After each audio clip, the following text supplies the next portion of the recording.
Hi everybody, it's username Kate here, and today I am at EICMA in Milan in the auditorium for a special look at some of Honda's newest models. So if you're interested to come along while we nitpick them and see what they're all about, then keep watching.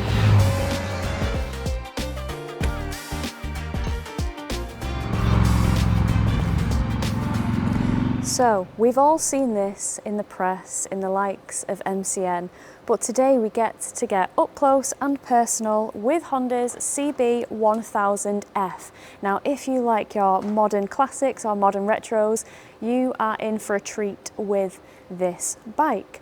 So, it starts from £10,599 and it comes as a CB1000F as well as an SE model, which does have a nose cone. So it's built upon the Hornet 1000 platform. However, there are some differences. Now, a lot of you guys might have been expecting the same 150 brake horsepower engine in this. However, that's not the case.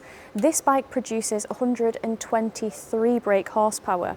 And I'm sure a lot of you out there think that it might be a tune, but that is not the case. This engine does have different camshafts from what you would find on the Hornet, the CB1000 engine. One of the new features that this bike has is a 6-axis IMU. So we do have the introduction of cornering ABS and cornering traction control as well. So the chassis is quite similar to the Honda Hornet. However, there are some slight changes because we have a longer seat unit. The subframe has been modified to account for that longer seat and to accommodate, you know, more weight in terms of having a pillion on there, and it's just more reinforced because Honda think that you're more likely to have a pillion on this bike than, say, the Honda Hornet. The bike is actually only 2 kg heavier than the Hornet despite having some reinforcements in the subframe, so I think that is quite good that they've managed to keep the weight quite similar despite having a more robust rear end. Seat height on this bike, I think it's going to really appeal to us shorties, especially me. So it has a seat height of 795mm, which is really, really confidence inspiring because I reckon I'll be able to flat foot this, which is a nice thought. The bike also has a 16-litre tank, so it's a litre down on the Honda Hornet. However, Honda claim that you should get similar MPG from this because obviously the engine is a little less powerful. And going back to the engine being a little less powerful, even though it's 123 brake horsepower, Honda have made it so that the peak torque comes a lot lower in the rev range for more usable, tractable and just more grunty acceleration at slower speeds.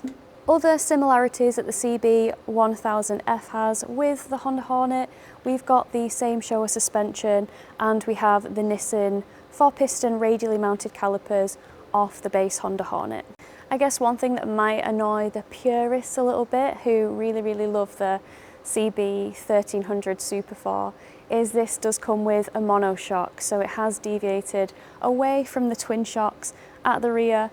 But I personally don't mind it because I do think it still looks very retro, it's really bonnet and looks very nice.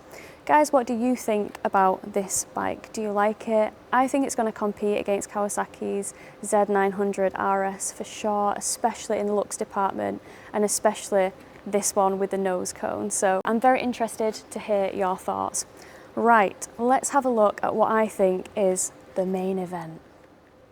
Okay. So, in my opinion, this bike is Honda's main event, the CB1000GT. And honestly, I think you guys are going to be blown away for the value proposition on this bike. The price versus what you get, I think that other brands will be sweating. The price, £11,999, a pound shy of 12,000. And for what you get, it is unreal. So firstly, this again is based kind of on that Honda Hornet platform. However, with this, we now have the inclusion of a 6-axis IMU. So we have cornering ABS, we have cornering traction control, all that good stuff that I think people like for peace of mind. So we have that.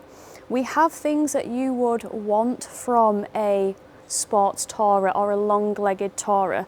Now, one of the most impressive things for me is the inclusion of the Showa electronic suspension, front and rear. We have Showa's EERA suspension, and I think that for this bike to be competitive, it needed it to go against the likes of Suzuki's GSXS 1000 GX.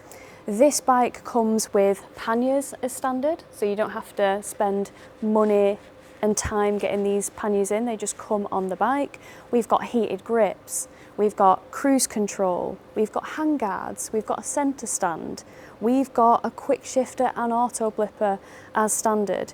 It just comes absolutely loaded with tech. We've got 5 rider modes. We've got predefined suspension settings with this and a user suspension setting as well. So for what you get for £12,000, I think is crazy. Colour options as well. There's some really nice choices. I've just seen this red one for the first time and I like the funky kind of graphics on it, and it really just looks pretty to me. I've got an adjustable screen, 5 stages as standard. I think Honda are onto a winner with this, definitely. Other areas in where I think this bike will appeal to people is 21 litre tank. It's not messing around, it's got a big tank designed to take you far without stopping, unless you're like me and you need a wee break every 20 minutes. Too much information, sorry. It has a seat height, which is accessible.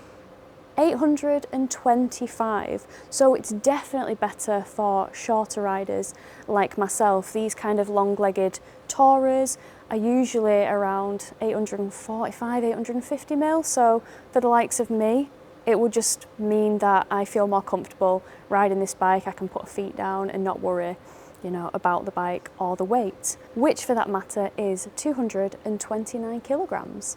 Guys and girls, let me know what you think of the CB1000GT. Do you like it? Are you impressed? Do you think it's a looker? Do you think you would enjoy riding it? Let me know in the comments below. I'm really looking forward to getting a ride on this bike and telling you guys my initial impressions, but I'm super excited to try out that suspension and just see how it feels on this bike. And then finally, to finish off, there are 5 bikes within Honda's range which now get e-clutch, and they're all here. We have the CBR 500R, we have the NX 500, the Hornet 500, the Hornet 750 and the Transalp 750. Now, based on the success of the e-clutch in the UK with Honda's 650 range, the CB650R and the CBR 650R, given the success, they've decided to commit to putting the e-clutch on a further 5 models.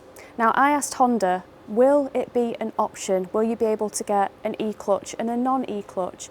And the answer was, based on the sales and the success, they're confident that they will just have these bikes available in their e-clutch form.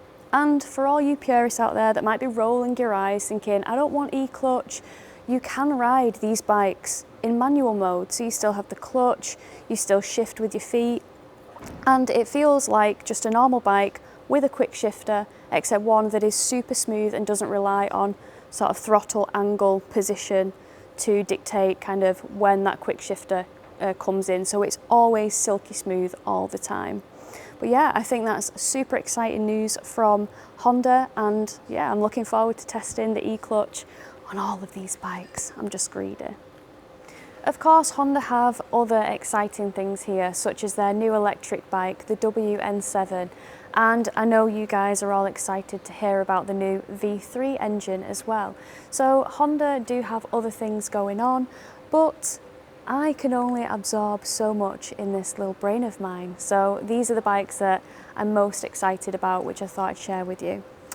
Right, what is your pick of the bunch out of the bikes that I've talked about today? Do let me know. And I hope you have enjoyed this little breakdown on Honda's new machinery. Thanks for watching. Bye.